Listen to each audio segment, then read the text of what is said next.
Hello friends, आप लोग कैसे हैं। उम्मीद करते हैं आप लोग अच्छे होंगे। और आज हम जो है पूरा अपने जर्नी को जो है शेयर करने वाले हैं। कैसे हम जो है यहाँ तक पहुँचे अपने जर्नी में, एयरफोर्स पीएसएल तक। और उससे पहले जो है पिछले पिछले वीडियो में जो हमने दिया था पीएसएल के डाउट का, उसमें जो है कुछ कमेंट आया था, तो उसका जवाब दे रहे हैं कुछ। तो एक एन मालवीय नाम के जो है भाई हैं, उन्होंने कमेंट किया कि भाई मैं 4500 में से 3450 रैंक पर हूँ, एक्स ग्रुप में इनरोलमेंट हो जाएगा क्या। तो इनको मैं बताना चाहूँगा कि उनका जो रैंक है 3450, वो भी फिट में से है। तो मेरे हिसाब से उनका पूरा उम्मीद है कि उनका इनरोलमेंट हो जाना चाहिए, क्योंकि वैकेंसी इस साल ज़्यादा है। और उम्मीद करते हैं कि हो जाएगा तो अच्छा रहेगा। और एक और कमेंट जो है आया है कि ब्रो फिट कैंडिडेट 4016 है, 4500 नहीं है। तो इन मार्दुल पांडे नाम है। तो हम इनको बताना चाहेंगे कि जो उन्होंने घटा के निकाला है, उसमें जो है उन्होंने अनफिट कैंडिडेट को अनफिट सर्च किए होंगे, तो उनको दिखाया होगा 1500 के आसपास। और उन्होंने अनफिट इन अब्सेंटिया भी जो है अनफिट वाले में आ गया, क्योंकि अनफिट सर्च कीजिएगा तो अनफिट का पूरा सर्च दिखा देता है वो। तो इसलिए बहुत जो है यूट्यूबर्स को ये हुआ कि जो है सबको जोड़ के बता दिए कि 2000 लड़का जो है अनफिट हो गया है, जबकि ऐसा नहीं हुआ है। अनफिट जो है वो 1500 के आसपास ही लड़का हुआ है। और मेरे हिसाब से ये जो पिछला वीडियो में हमने दिया था आंकड़ा, वो बहुत सही था बहुत हद तक। और हमारे हिसाब से उतना ही कैंडिडेट सेफ होंगे। मेरे हिसाब से अगर किसी का 3500 के अंदर का रैंक है तो उसका मेन में हो जाएगा। उसके बाद का स्टैंड बाई क्लियर होगा कि नहीं होगा, ये तो उसके ऊपर डिपेंड करता है। और हो सकता है कि बहुत बच्चों ने ज्वाइन कर लिया हो, अभी नेवी का भी ज्वाइनिंग था, और हो सकता है बहुत लोगों का विचार नहीं हो जाने का, तो चांसेस और भी बच्चों का है कि वो लोग ज्वाइन कर सकते हैं जिनका कम मार्क्स है। तो एक और भाई का कमेंट है नोरता राम काला का, भाई अनफिट हटाकर मेरी रैंक 3175 है, क्या इनरोलमेंट होगा। तो इन्होंने पूछा है, हम इनको जो है बधाई देना चाहेंगे कि ये बिल्कुल इनका जो है इनरोलमेंट हो जाएगा इस बार। हमारे हिसाब से अगर इन्होंने सही अपना रैंक निकाला है 3175, तो मेरे हिसाब से हो जाएगा। अब बहुत आराम से होगा, कोई टेंशन लेने की आवश्यकता नहीं है इसमें। और अपने वीडियो में आगे बढ़ते हुए जो है हम आज पूरी चर्चा करेंगे कि कैसे मेरा जर्नी जो है 12th के बाद एक 12th पासिंग आउट स्टूडेंट जो है कैसे पीएसएल तक पहुंचा और आगे ज्वाइनिंग तक भी पहुंचेगा और अपनी देश की सेवा करेगा।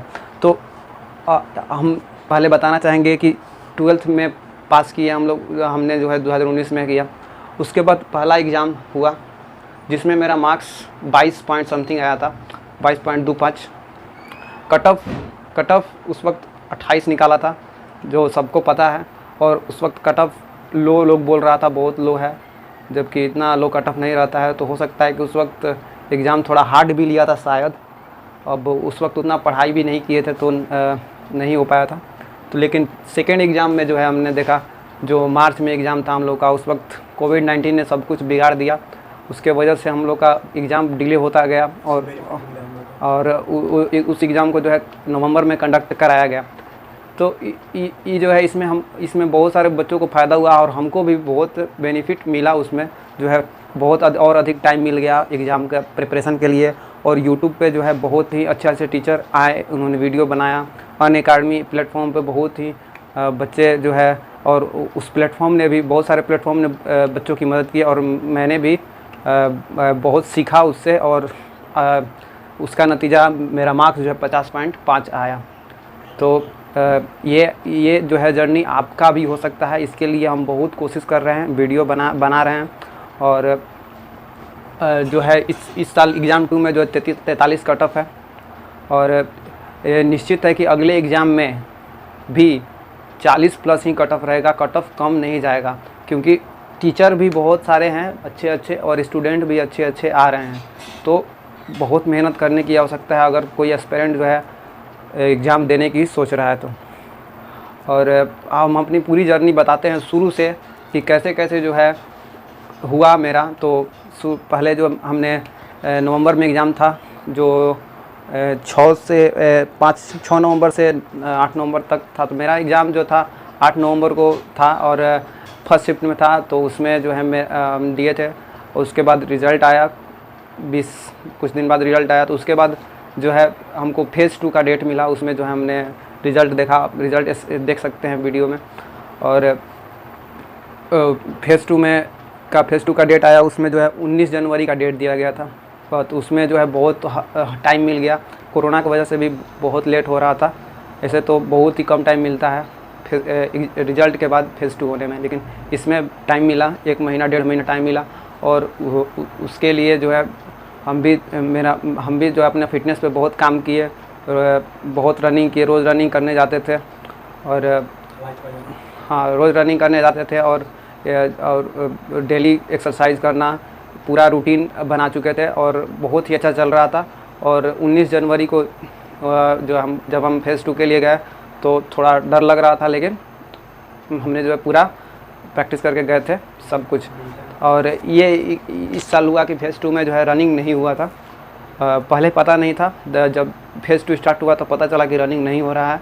तो वैसे तो रनिंग का तैयारी सबको करना चाहिए, अगर एग्ज़ाम निकले तो ज़रूर रनिंग करें, क्योंकि रनिंग करने का फ़ायदा जो है और दूसरा जगह भी होता है, मेडिकल वगैरह में भी होता है, जो है फिटनेस बरकरार रहता है और ये पुशअप वगैरह में दिक्कत नहीं होता है।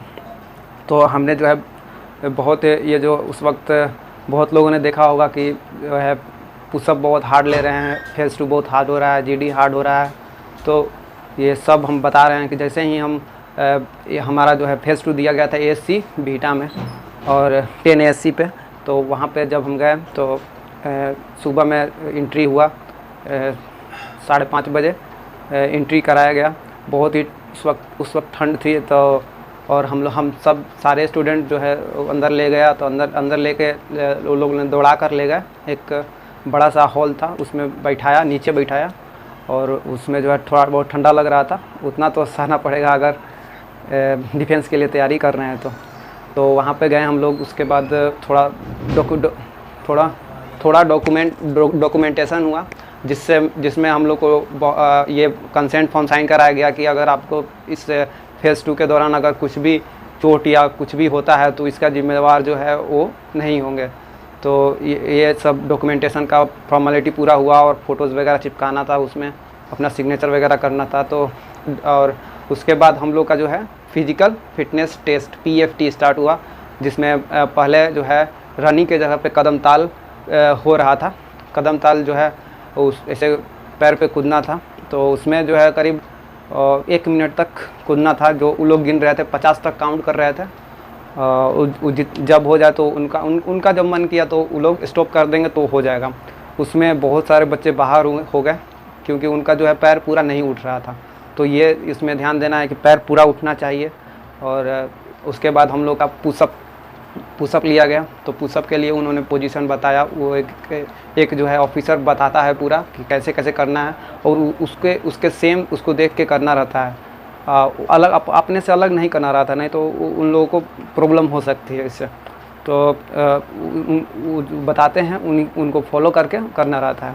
तो उन्होंने बताया, पुशअप का पोजीशन दिया और उन्होंने कहा कि अप जाना है तो अप उठना है, डाउन ऐसे कराया। पुशअप 10 तो पुशअप करना रहता है, जैसा कि हम लोग जानते हैं। और उसके बाद जो है सीटअप हुआ, जो लेट कर ऐसे आना रहता है, तो सीटअप हुआ। उसके बाद स्क्वाट, जो ऐसे हाथ करके बैठना रहता है, अप डाउन अप डाउन। तो ये 20 बार स्क्वाट रहता है, सीटअप 10 बार रहता है। तो ये हमारा PFT हुआ। इसमें कुछ बच्चे बाहर हुए और इसके बाद हम लोग का फिर से थोड़ा आराम नहीं, मतलब डॉक्यूमेंटेशन के लिए थोड़ा वेट कराया गया। बहुत वहाँ पर रुके रहे बहुत सारे ऑफिसर ने। हम लोगों से बात भी करते हैं, बच्चों को मोटिवेट भी करते हैं। अगर जो फेल हो गए तो उनको मोटिवेट किया जाता है कि दोबारा से कोशिश करें, फिजिकल अच्छा करके आएँ। तो ये रहता है। और उसके बाद हम लोग का एक रूम में ले जाया गया, जहाँ पर जो है हम लोग को बैठाया गया। उसके बाद हम लोग का SRT हुआ, सिचुएशन रिएक्शन टेस्ट, जिसमें हम लोग को एक पेपर दिया गया, जिसमें 45 क्वेश्चन रहता है और 30 मिनट का समय रहता है, और उसमें सारा क्वेश्चन अटैम्प्ट करना रहता है। और उसमें लिखा रहता है कि इसमें सारे उत्तर जो हैं सही है आप कोई भी उत्तर लगा सकते हैं, उसमें नेगेटिव मार्क्स नहीं रहता है। तो मैं ये बताना चाहूँगा कि अगर आप कभी एसआरटी देने जाएँ, एसआरटी तक पहुँचे, तो ये याद रखिएगा कि सारे क्वेश्चन को अटैम्प्ट कीजिएगा, क्वेश्चन को मत छोड़िएगा, क्योंकि कोई अगर क्वेश्चन छोड़ दिया, एक भी क्वेश्चन छूट गया तो वो फेल हो जाएगा। उसमें सही गलत नहीं है, जो क्वेश्चन छोड़ दिया वही फेल होगा। जो क्वेश्चन सारा मतलब OMR पे रंग दिया 45 क्वेश्चन, वो फेल नहीं होगा, वो पास हो जाएगा। तो यही होता है सिचुएशन रिएक्शन, बहुत ही ईजी होता है। तो कुछ बच्चे जो हैं, अच्छे बच्चे जो है कुछ भूल जाते हैं या फिर कोई एक क्वेश्चन छूट जाता है गलती से, तो वो फेल हो जाते हैं। हमारे टाइम में भी बहुत नहीं, थोड़ा बहुत लड़का फेल हुआ था, बहुत ज़्यादा फेल नहीं हुआ था उसमें। तो उसके बाद हम लोग का जो है सारे लोग का SRT हुआ, जमा हुआ, और CO कमांडिंग ऑफिसर जो थे हम लोग के ASC के, तो उन्होंने भी कुछ बात की हम लोगों से।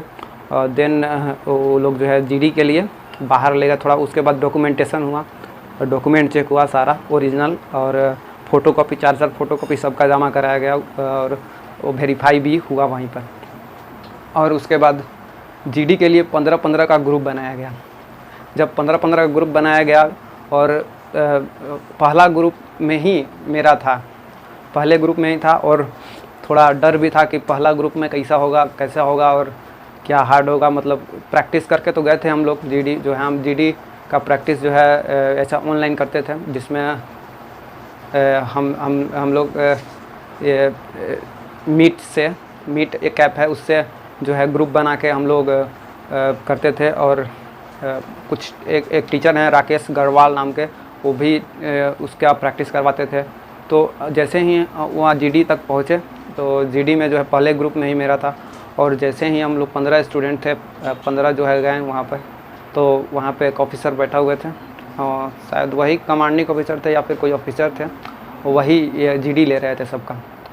तो उसमें उस ग्रुप में मेरा जो है चेस्ट नंबर दिया गया था 144, और 144 चेस्ट नंबर था मेरा। तो वहाँ पे बैठे मैंने बैठाया गया, और कमांडिंग ऑफिसर मतलब 2 ऑफिसर बैठे थे सामने बेंच पे, और ये कैसा सेमी सर्कल बनाया गया था, आधा सर्कल बनाया गया था, मतलब ऐसे सामने बैठे थे लोग और सामने पे बैठे थे ऑफिसर।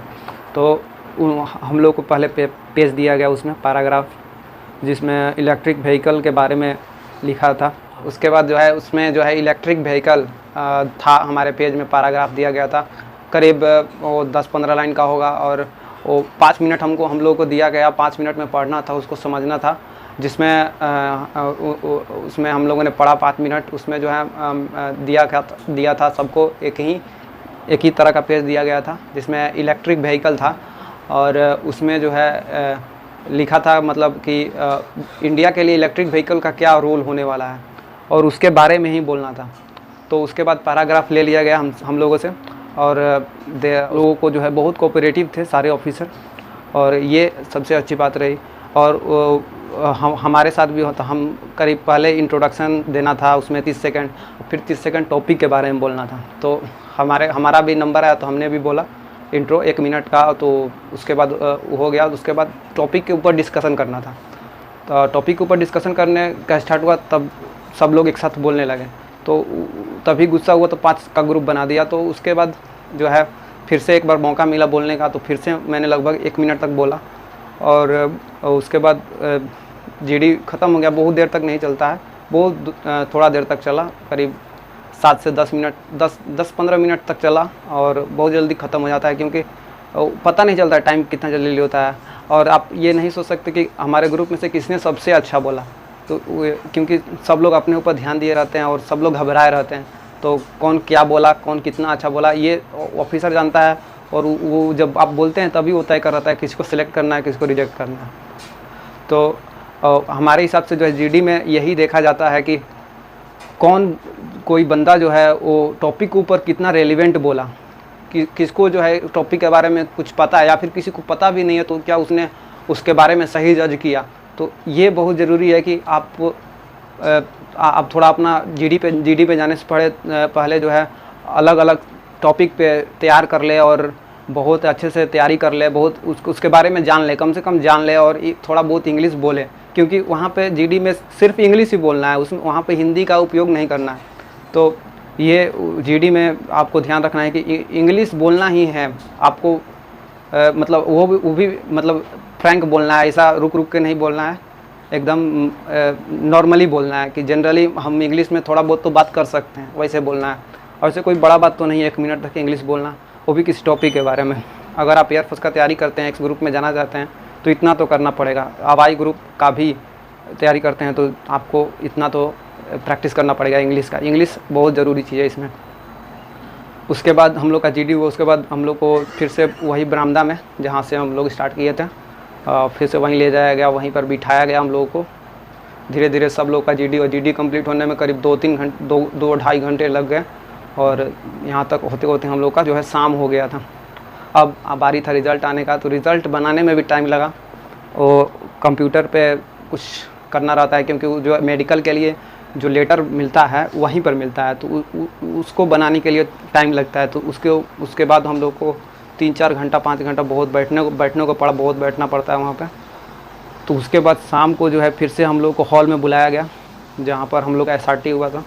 तो फिर से वहाँ पे बैठा के और रिज़ल्ट अनाउंस किया गया। तो वो लोग क्या करते थे कि जो कमांडिंग ऑफिसर थे वही रिज़ल्ट अनाउंस कर रहे थे चेस्ट नंबर वाइज। उन्होंने जो ये बोलने से चेस्ट नंबर कहने से पहले जो है बोला कि किसको किसको लगता है कि वो श्योरली सिलेक्ट हो गया है।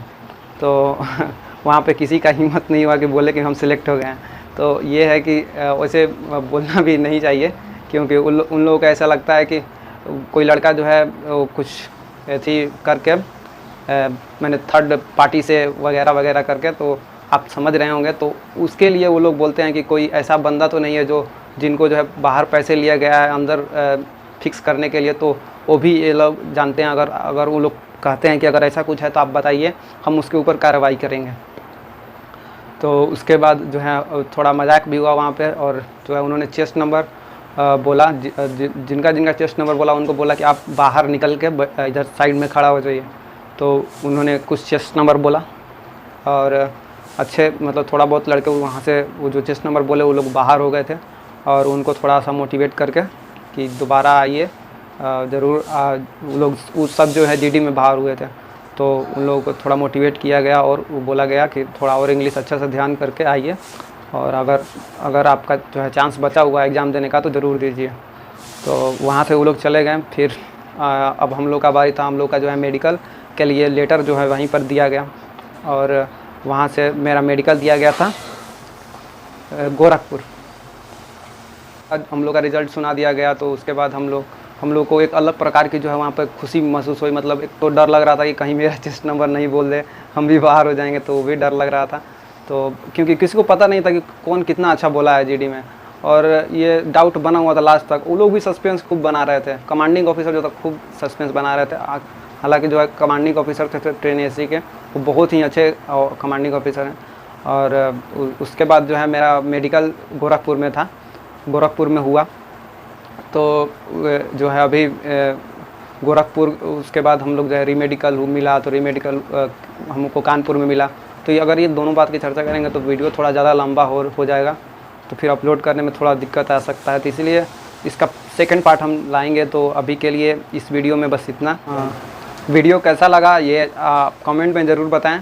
और ये जो है एकदम प्योर रिव्यू है और इसे आप कभी भी देख सकते हैं। और कोई भी बच्चा अगर तैयारी करता है एयरफोर्स का, अगर फेज़ 2 में गया या फिर जो नया है एयरफोर्स का तैयारी कर रहा है, उसको जानना है कि कैसे कैसे प्रोसेस होता है, तो उसके लिए ये वीडियो बहुत ही बेनिफिशियल है। तो इसमें कमेंट करके ज़रूर बताएं कि कैसे कैसे सब हमने जो है सही बताया या नहीं। और अगर अच्छा लगे तो लाइक करें और अपने दोस्तों के पास ज़रूर से ज़रूर शेयर करें, क्योंकि ये किसी को मदद कर सकता है या फिर और किसी को एयरफोर्स में जाने के लिए जो है एक दे सकता है कि हाँ कितना अच्छा रहेगा अगर वो भी एयरफोर्स में जा पाए। अगर आप नेक्स्ट पार्ट देखना चाहते हैं तो इसे सब्सक्राइब कर लें, क्योंकि नोटिफिकेशन चला जाएगा और इससे आपको वीडियो को ढूंढना नहीं पड़ेगा, आपको अपने आप ही आ जाएगा। तो धन्यवाद।